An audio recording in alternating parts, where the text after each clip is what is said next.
স্বাস্থ্য ভবনের সামনে অবস্থানে বসলেন জুনিয়র ডাক্তাররা।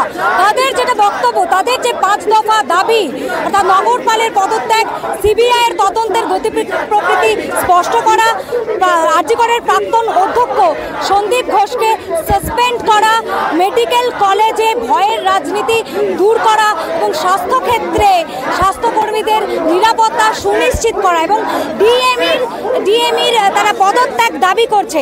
এই সমস্ত দাবি দেওয়াগুলো যতক্ষণ না তাদের মানা হচ্ছে তারা অবস্থানে অনড় করবেন। আপাতত বিকেল 5টা পর্যন্ত তারা সময় দিয়েছে স্বাস্থ্য ভবনকে। এই দাবি দেওয়া যদি না মানা হয় এই সময়ের মধ্যে তাদের অবস্থান তারা চালিয়ে যাবেন, এই আন্দোলনে তারা অনড় থাকবেন। যেভাবে লালবাজার অভিযান আমরা দেখেছি রাতভর তারা অবস্থানে অনড় ছিলেন, সেইভাবেই চলবে এমনটাই তারা জানিয়ে দিয়েছে। কথা বলবো তাদের সঙ্গে, কি বলছেন তারা, কি আওয়াজ তুলছেন তারা। লালবাজারের মতো দেখলাম স্বাস্থ্য ভবনের সামনে তোমরা বসে পড়লে অবস্থান অনড়ে, তো কতক্ষণ চলবে এই অবস্থান? যতক্ষণ না আমাদের দাবি মানা হচ্ছে ততক্ষণ আমাদের এই অবস্থান বিক্ষোভ চলবে। আপনাদেরকে তো 5টার মধ্যে কাজে ফেরার নির্দেশ দেওয়া হয়েছে। আমরাও 5টা পর্যন্ত সময় দিয়েছিলাম আমাদের দাবিগুলো মানার জন্য। যতক্ষণ না মানা হচ্ছে আমরা উঠবো না এখান থেকে। স্টেট পদক্ষেপ করতে পারে বলে দিয়েছে সুপ্রিম কোর্ট, কোনো বাধা দেবে না। দেখা যাক কি পদক্ষেপ নেন সেটা দেখি কি পদক্ষেপ নেন। এখান থেকে নড়ছি না আমরা। লালবাজারেও যেমন দেখেছিলাম যে আপনারা অনড় ছিলেন অবস্থানে, রাতভর বিক্ষোভ জানিয়েছিলেন, সেই রকমই কি এটা হতে চলেছে? যদি দাবি মানা না হয় তাহলে সেটা এরকমই হতে চলেছে। আপনারা ডিএমইরও পদত্যাগের দাবি করছেন 5 দফা দাবির সঙ্গে? হ্যাঁ।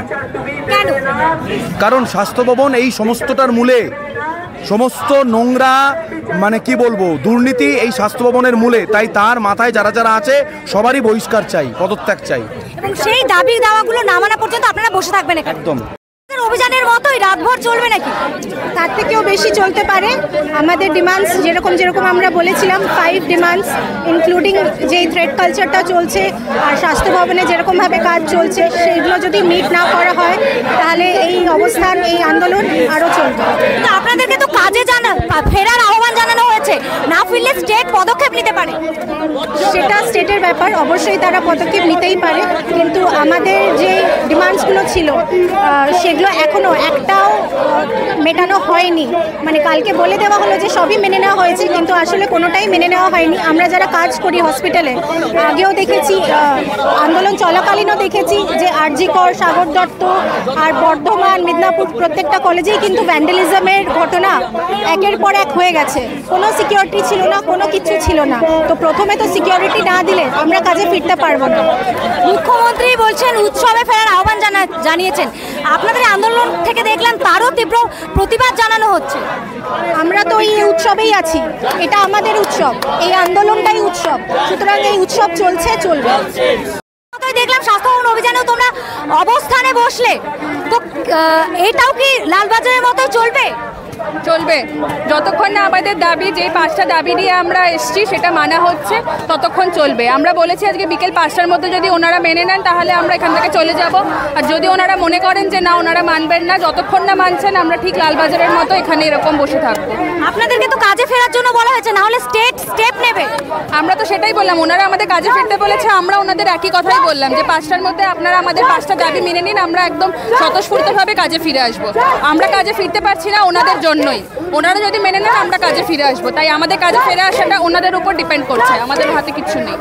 উৎসবে ফেরার জন্য আহ্বান জানিয়েছেন মুখ্যমন্ত্রী, তার তো আমরা পরিষ্কার বক্তব্য দিয়েই দিয়েছি। এখানে কোনো উৎসবে আমরা ফিরছি না, আমরা এর বিচার চাই। যতক্ষণ না বিচার হচ্ছে না আমরা কোনো উৎসবে ফিরছি না।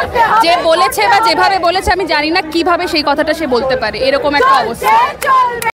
এখানেও তোমরা স্বাস্থ্য ভবনের সামনে বসে পড়লে, তো কি এখন তোমরা সিদ্ধান্ত নিচ্ছ? আমাদের সিদ্ধান্ত একদম স্পষ্ট, সিপি বিনীত গোয়েলের পদত্যাগ, ডিএমই ডিএইচএস হেলথ সেক্রেটারির পদত্যাগ।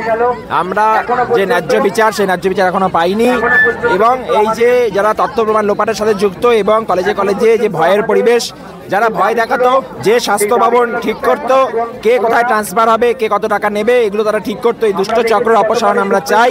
সেই জন্য আমরা ঝাড়ু নিয়ে এসেছি, ঝাড়ু দিয়ে এই দুষ্ট চক্রকে আমরা হটিয়ে দেবো।